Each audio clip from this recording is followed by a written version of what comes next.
So thanks everyone for joining and listening to this awesome panel. I will let each one of them introduce themselves and where the project. So John, if you want to start, I would love to hear more about what you guys do and what you're building, who you are and what you do. Sure. So my name's John. I'm with Celestia Labs. We're one of the core developers of the Celestia protocol.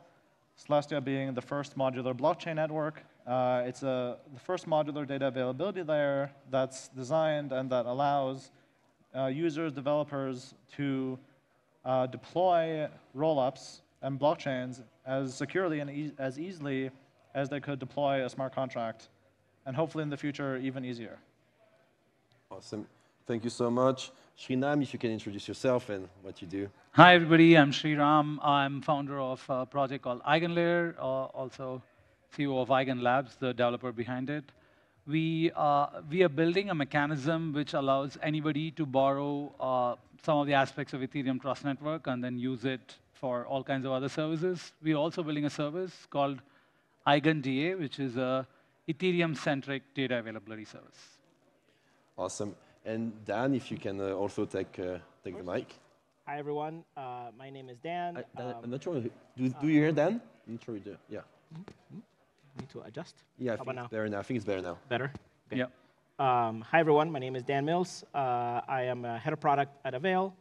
Avail is an infrastructure layer designed to help modular execution layers scale and interoperate. Awesome. Thank you so much. So modular data availability has been a big narrative lately, with a couple, each one of you being its own announcement. The TR airdrop in one end. I shall not talk about it, apparently. The very high TVL and accumulation of security on EigenLayer, and the recent raise announcement from Avail. So I will start with Dan. What do you think justifies such a strong interest in the market in the modular data availability? Sure, yeah. The interest in data availability is a result of the big interest in rollups. If you take a step back and think, a few years ago when there was a big pivot towards a rollup-centric roadmap for Ethereum, it was clear to us, as well as others, that data availability would be a big topic. So we started the Avail project in 2020, kind of building a data availability solution. And for us, it's playing out as we thought it would. As rollups come on the market, they're very hungry for block space, and a scalable block space is what data availability layers are specialized to provide. So yeah, I think that's the main driver, in my opinion.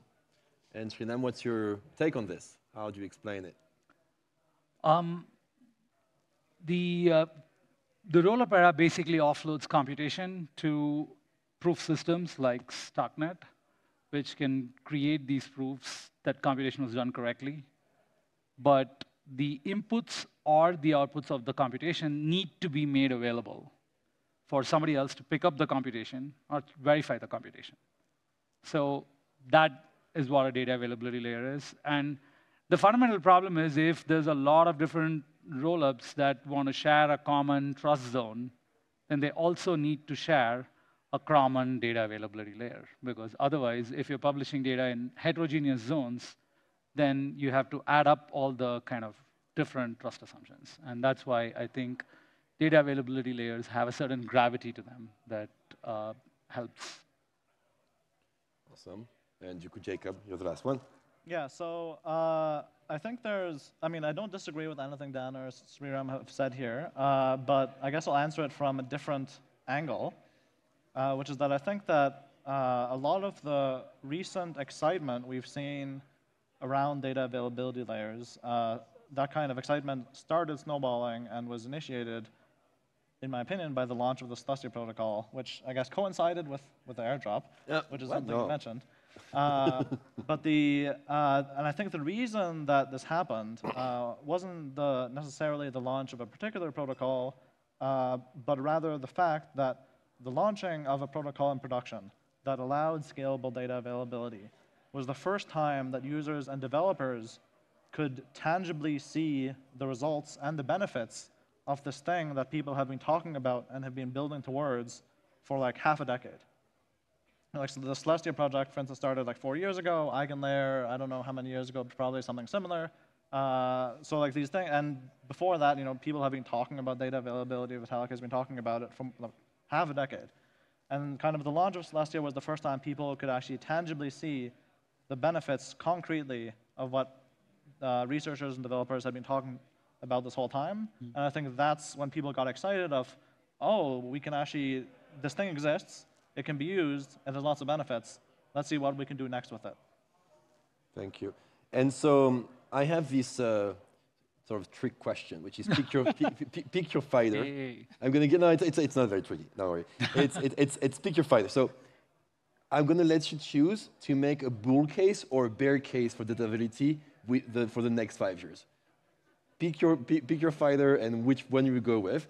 Again, Sreeram, you're leaving. You're gonna have to leave soon. So I'm asking you first. What's the bear case? What's the bull case? Which one do you prefer? Maybe I can state both and let's go for it. Kind of, outweighs each other. The bull case is that the data availability systems have a gravity to it because it allows systems when they interoperate to have a common trust assumption, and I think that is very, very helpful.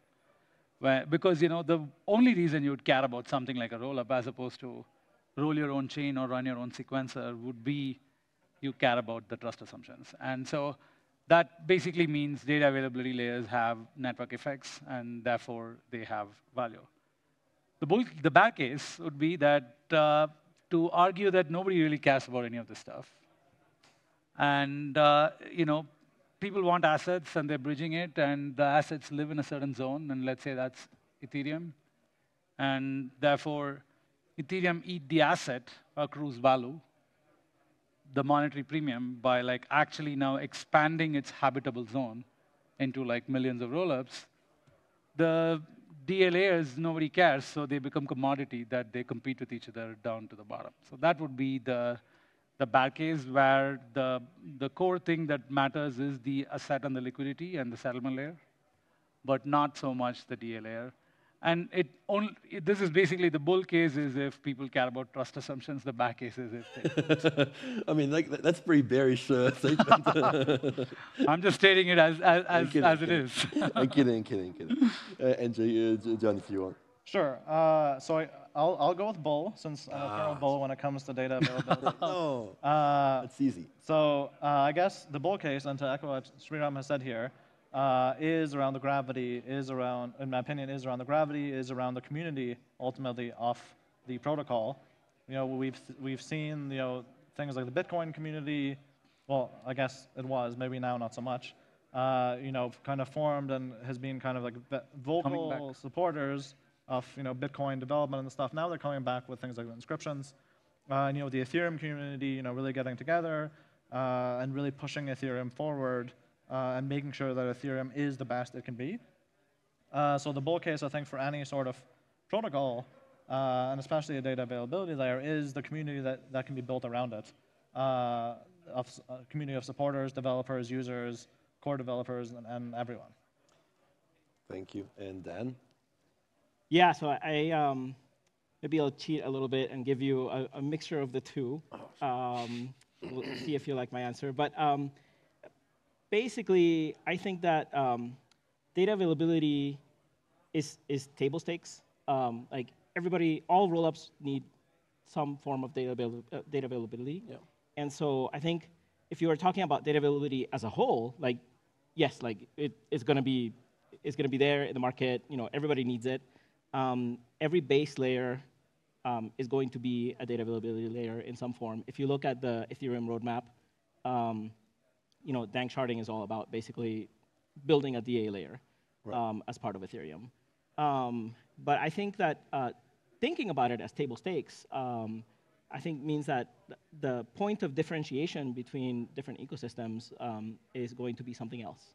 And that's why the Avail project is really thinking about it more holistically and thinking about how can we help rollups, not just scale, which is the DA part, but also act as a unified whole. And that's where we just recently this week we announced Nexus and Fusion Security, which are very much addressing those points. So we think that you really have to look at the whole broader stack to see what is the winning or not winning combination. Like just DA, yeah, it's going to be everywhere. So in that line of thinking, so all of you basically are saying that DA has some gravity to it. Like there are some trust defining it, which will be grabbing community towards. And so it kind of brings a question of how does the various DA layer that you guys are providing will compete with each other in terms of market share? And do you think there will be like a chaining scenario where a winner takes all, being a single source of truth, or each will have a landscape similar to L2s, where each one has its own specificity and its community and culture and meme? I'm going to start with Sreeram because, again, he might have to leave soon. Yeah, my guesstimate of the equilibrium of this game would be something like this.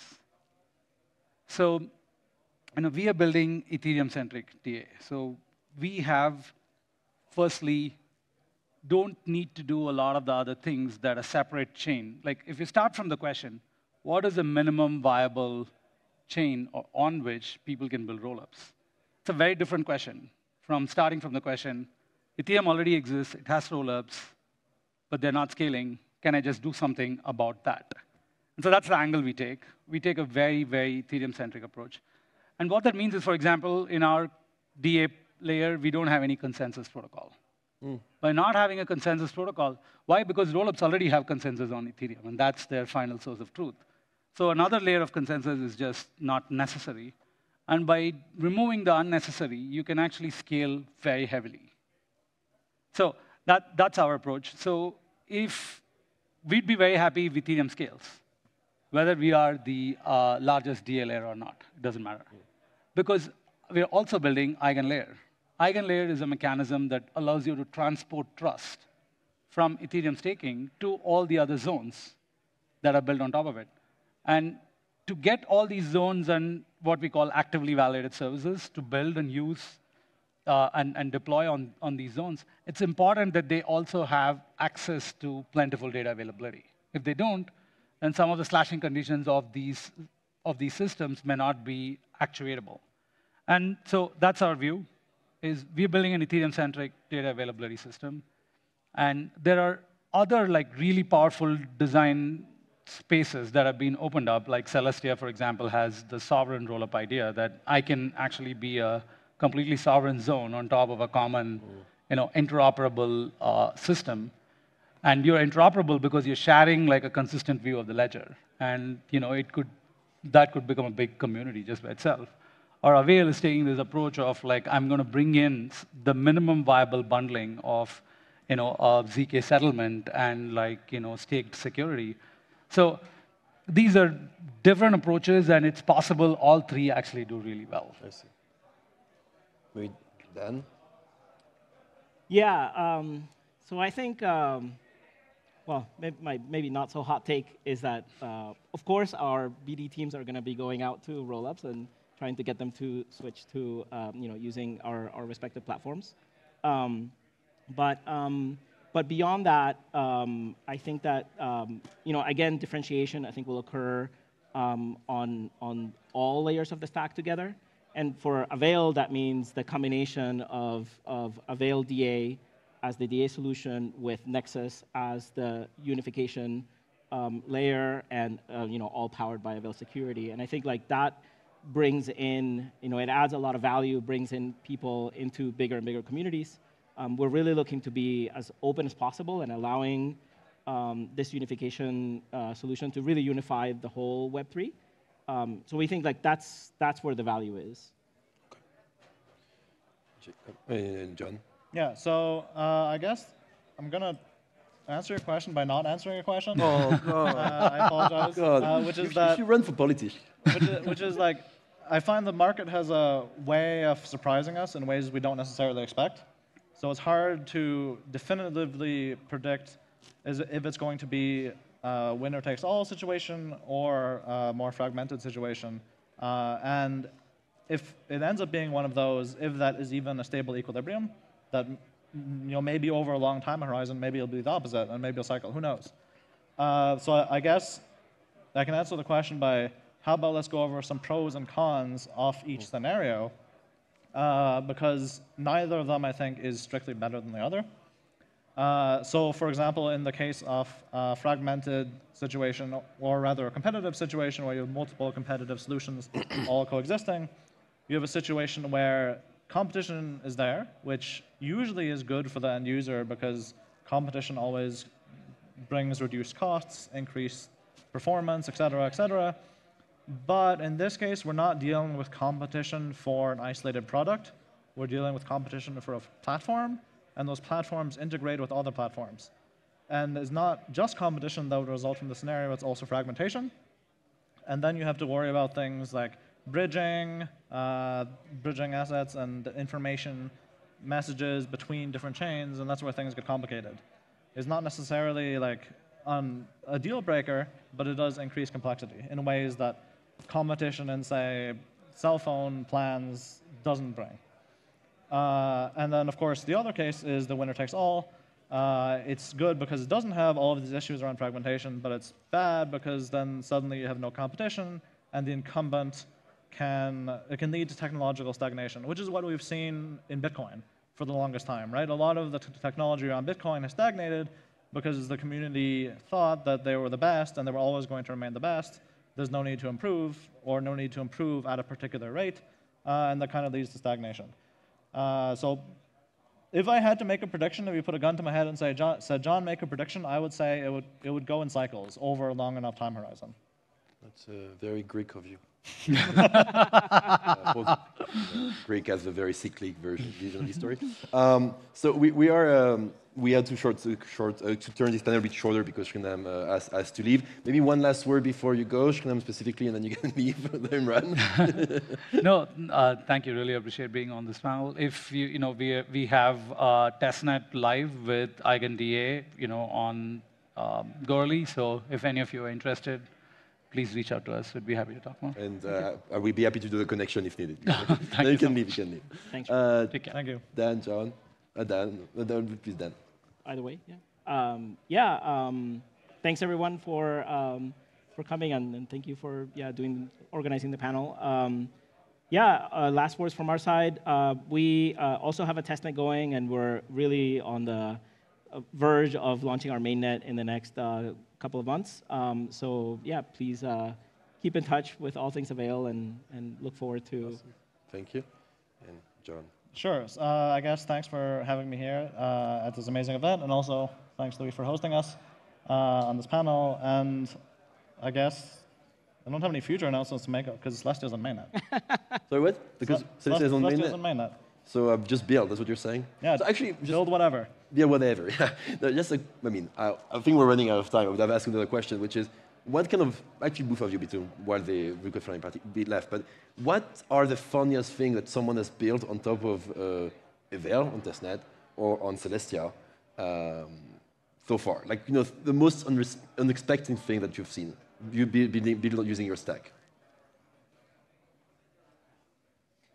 Well, we're not on mainnet yet, so right. nothing is live. But personally, I'm really excited about our Nexus product because it works on top of Avail as a sovereign rollup itself.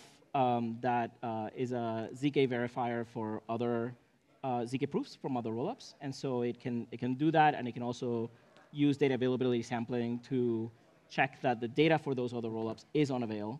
And so it can combine both the verification of execution with verification of the data, and make sure that the data that was, that's in the DA layer is what was executed, which really gives you the ability to then be able to know what the state of another rollup is, which means that all participants of the Nexus are able to know the state of any other rollup on the Nexus without needing to actually run a full node of the other rollup. So is it compatible with StarkNet yet? What's that? Is it compatible with StarkNet? I don't know the details of how StarkNet works, but I do think that Stark will be a part of this. Awesome. For sure. Yeah. Yeah. So I guess the most interesting thing I've seen so far is inscriptions on Celestia. The CIA's inscription, I think, was the first one on Celestia. There was kind of the big craze of inscriptions on Bitcoin, and people, the whole Bitcoin community, well, I guess it was split, but a large part of the Bitcoin community was like, this is an attack on Bitcoin, and we have to excise it. We had to make some soft forks to ban this from the mempool, and all that. And then some developer decided to build inscriptions on top of Celestia, and it kind of just ran, and that was it. Now there's a bunch of inscriptions on Celestia that you can trade. Awesome. Awesome. Thank you so much. I mean, that's interesting. So if any developer wants to mix StarkNet and Celestia or StarkNet and Avail, Sreeram left, so you lose the right to be me calling out on building on top of the EigenLayer too. But feel free, and I'll be happy to connect to the right people if you want to do any of those. Thank you so much, guys, for coming. Always an honor and a pleasure. And thank you for the audience for listening. Thank you.